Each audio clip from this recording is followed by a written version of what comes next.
Breaking news this morning out of Rome, where a court is ordering Amanda Knox to be retried for murder. About 90 minutes ago, the court overturned Knox's acquittal in the case of her murdered roommate. And Ben Wiedemann is joining us live now from Rome, where he's been talking with Amanda's lawyer. So what is Amanda's lawyer saying in response to this, Ben?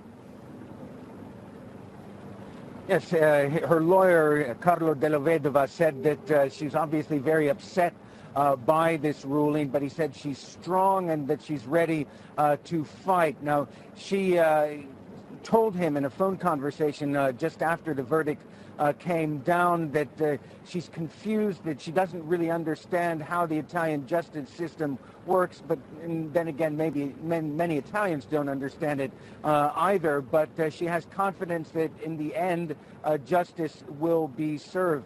We also spoke with the lawyers for the family of Meredith Kircher, the British exchange student who was killed back in 2007. They say they are happy with this verdict. They'd felt all along that the acquittal was wrong, and therefore for them, at least so far, justice has been served. Robin? So did the court give a sense as to why it ruled in favor to have a retrial? Well, we understand that the prosecution yesterday made a very good case that the big body of evidence that was collected in the course of the investigation amounted to enough to call for a retrial.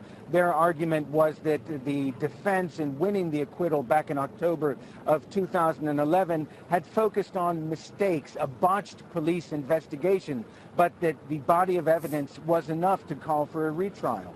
Robin? Okay, so now what about, Amanda being extradited from the United States? Do we know, is Italy going to seek her to come back to that country for a retrial?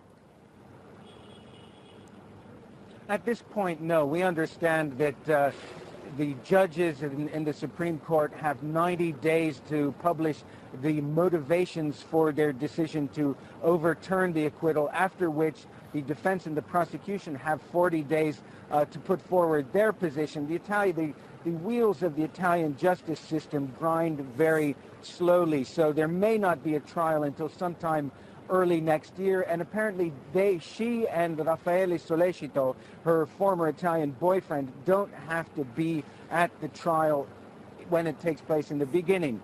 So at this point, she is free. She will remain free, and the Italian government, as far as we know, is not going to be asking for her extradition at this point. Robin? But if in that retrial, then you said she doesn't have to be there at the beginning. If it leads toward another conviction, then obviously they would seek for her to be in the country, then to be incarcerated?